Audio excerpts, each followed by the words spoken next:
Okay. Good evening. So what I am explaining in what I am explaining right now, that you have to write in Microsoft Word. Okay. So then I will frame the chapter. This is the assignment. So now we are going to I am going to explain the introduction portion of that chapter. So first, whenever we are going to do anything, we need to understand why we are doing so. Then the question arises that why this vector control. Okay.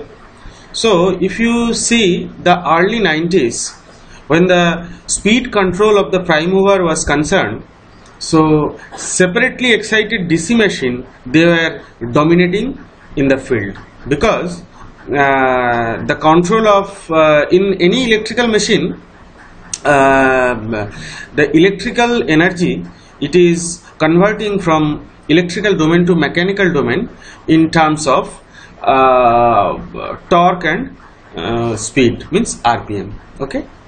In separately excited DC machine, the unique advantage is that machine can be controlled in a decoupled manner. What is that? Because the torque and the speed, they are highly coupled in nature. You can take one example.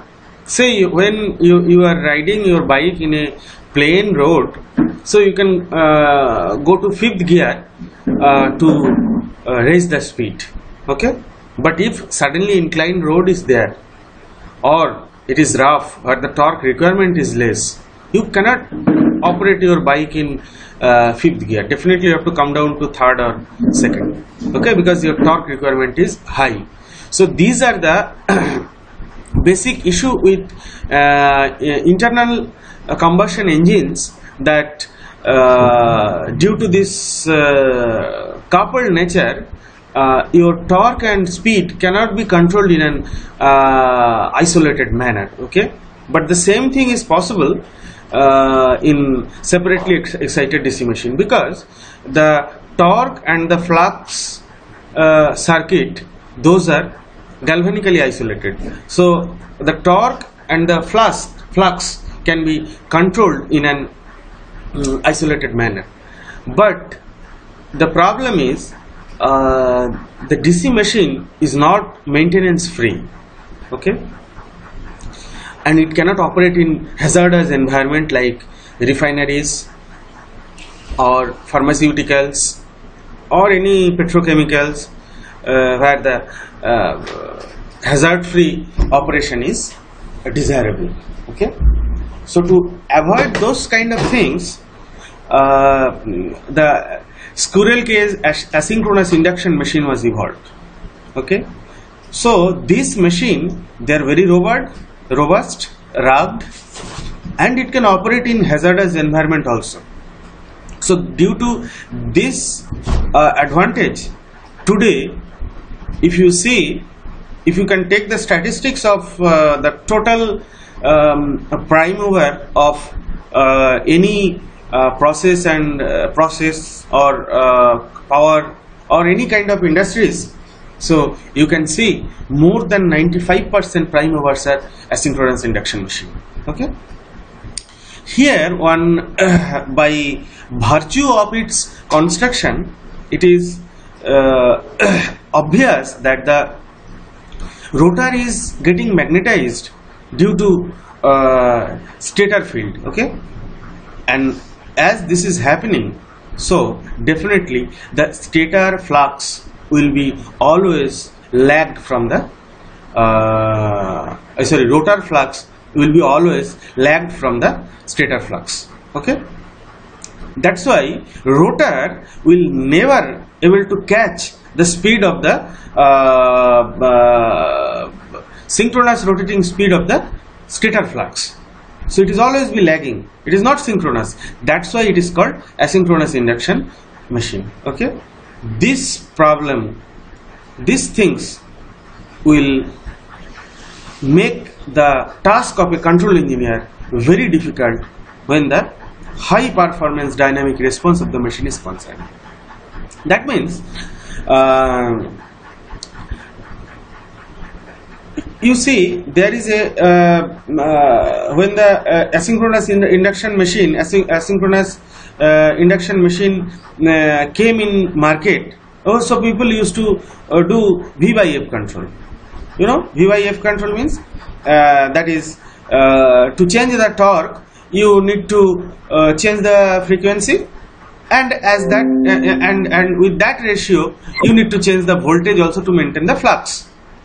But the problem is this entire, if you see the transfer function of the system, so it is a higher order, maybe it is in fifth order transfer function. Okay, so due to this higher order system effect, the flux response, it is becomes sluggish. So it is taking quite more time to settle down the desired value. Okay, you can take an example that to change the flux, I am changing the frequency, sorry, to change the torque, because for an induction machine, your torque will be defined by, torque will be controlled by the slip. So if when you are increasing the slip, your torque definitely will increase. So to change the torque at a certain, say the motor is operating at a certain speed, okay, so suddenly your requirement is to increase the torque, so definitely you have to change the frequency. So when you are changing the frequency, your torque is getting changed, but to maintain the flux, okay, to maintain the flux, your voltage also need to be changed. So this operation, to maintain the flux, when you are changing the voltage, that phenomena, due to the inherent feature, it's become sluggish. So there will be a fluctuating torque first, and then it will be settled down. It will take quite time, which incur the poor dynamic response of the system. Okay, so how to overcome that issue? But another problem is that you cannot operate nowadays a DC machine in hazardous environment. It's not maintenance free. Okay, so those are the constant forced to think, a control engineer, how to operate an asynchronous induction machine analogous to a separately excited DC machine, where the torque and flux can be maintained or controlled in an individual manner. Okay, you can take another example. Say at a certain moment, you can take our example of our fan, ceiling fan. It is rotating at a certain speed. Okay, but here the voltage is say voltage is more or less constant. Okay, so at that particular moment, it is drawing 2 ampere of current. So that from the 2 ampere, some current will be going for torque production and some current will be RPM production. So can you isolate how much ampere is responsible for torque and how much ampere is responsible for flux? It is not so simple, because that entire, it's a vector summation, and the entire summation is depend on the position of the instantaneous rotor flux. So first it is to be identified. So when these kind of things are involved, so that time people started to think to operate the separately excited DC machine analogous to a people started to think to operate asynchronous induction machine to operate analogous to a separately excited DC machine, and that is the main constant to invent the vector technique, a vector control technique. So vector control is nothing but to operate an asynchronous squirrel cage induction machine analogous to a separately excited DC machine. That means the torque and the flux equation of a squirrel cage induction machine is to be converted analogous to a separately excited DC machine using some certain control technique. So finally we have to tell that vector control of squirrel cage induction machine is nothing but to operate a asynchronous squirrel cage induction machine. Okay.